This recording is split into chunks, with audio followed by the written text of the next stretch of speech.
Hello everyone.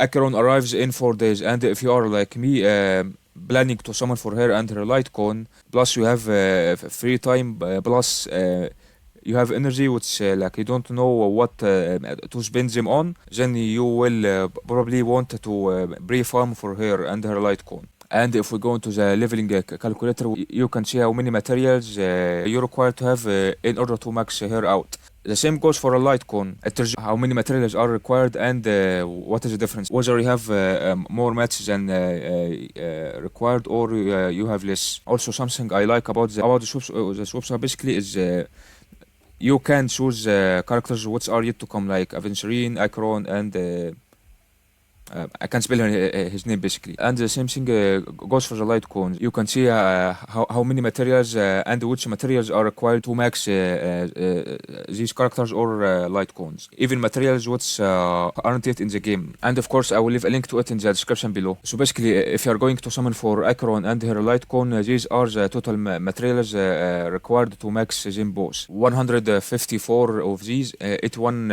of these.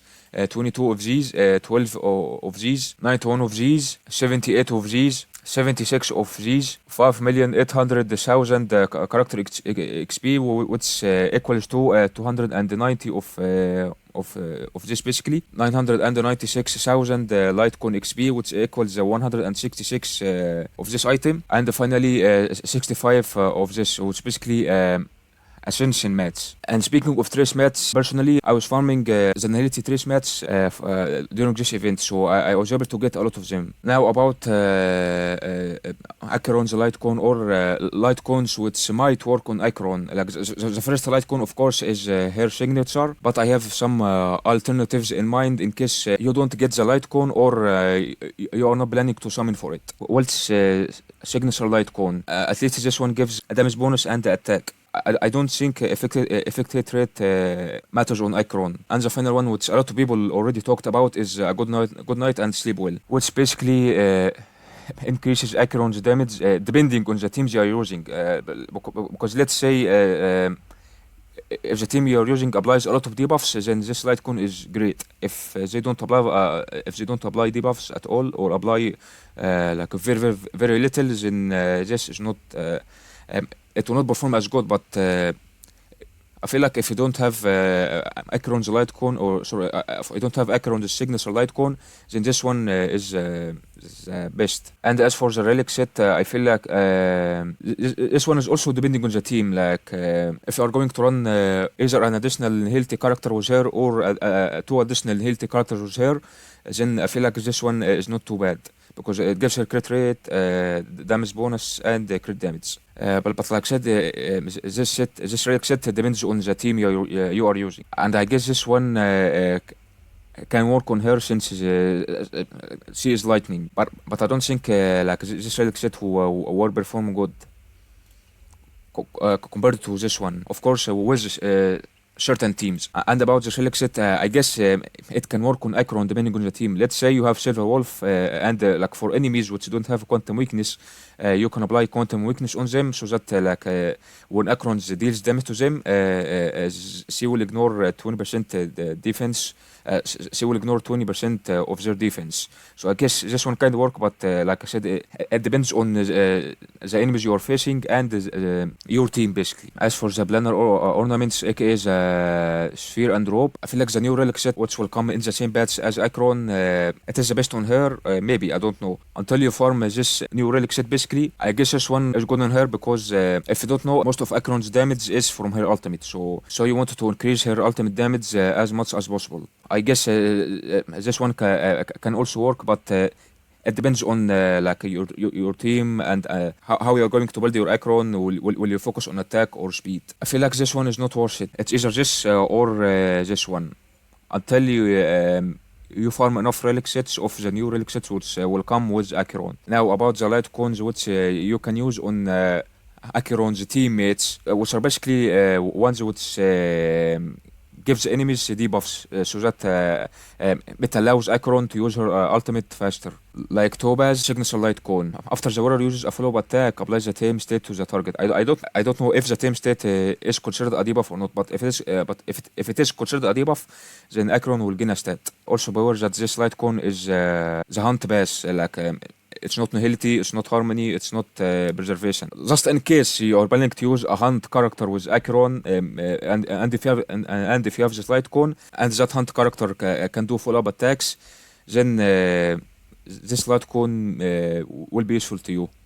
I know it is really like very specific, but it can be beneficial to you basically, or beneficial to Acheron. Another one is Silver Wolf Signature Shocking. I know after the warrior use their basic attack, skill or ultimate, there is a 100% chance to plant an Aether Code random hit target, and I presume Aether Code is a debuff, so to give Acheron a stack, and the Kafka's signature light cone. If the warrior hits an enemy target which is not afflicted by Erod, there is a 100% chance to inflict Erod on the target. I presume Erod is a debuff. So same case basically, like Servos, like Kostobas and to be frank, like these two are unhealthy, so you can use these two light cones on two unhealthy characters alongside the Acheron and the sustain. It depends on the unhealthy characters you are using, because like if these unhealthy characters can apply debuffs with their ultimate, their skill, or the debuff from the light cone and the debuff from the, basically what I'm trying to say is if the debuff from the light cone and the debuff from the characters get apply in the same time, Acheron will only get one stack. So let's say you are using Bella and she's not at E4 yet.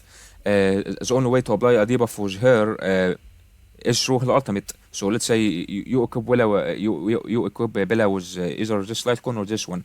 So whenever you hit an enemy with a skill basic, you should apply a debuff. But like I said, I don't know if Orod and Aether Code are considered as debuffs or not. But let's say if they are debuffs, then if you use Bella's skill and the basic attack, she should give enemies a debuff which will grant Acheron a stack. And another light cone which can be good on Acheron's teammates is this one. It basically says when the warrior is attacked, there is a 100% chance to burn the enemy. Now a lot of people have said this, and I agree with them. We are not sure if the burn from this light cone is considered as a debuff or not.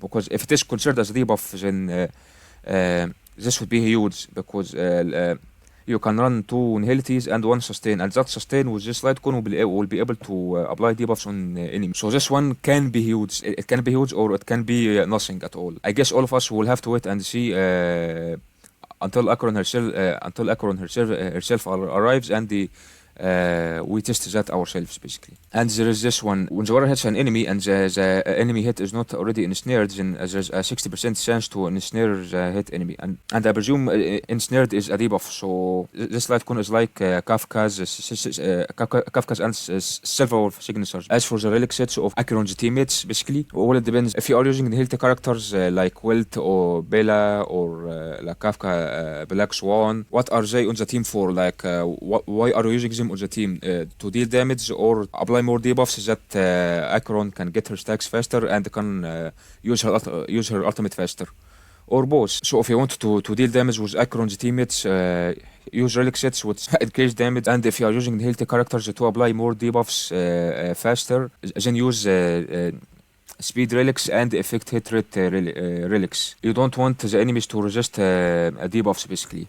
And of course for sustainers, use damage reduction, defense HP, depending on the unit you're using as a sustainer basically. And that's pretty much it. If you're going to summon for Acheron or a light cone, be farm for her traces materials, her light cone materials, level materials, relic sets, including units which you are planning to use alongside Acheron, like build them, their light, or like what light cones you are going to use on the team, which relic sets, what stats you are gonna focus on, is it speed, effective rate, or attack, crit rate, crit damage, that stuff. Personally, for me, Acheron is the first character I have ever pre-farmed for. Also remember to like, subscribe, and comment for more content or videos. That's all.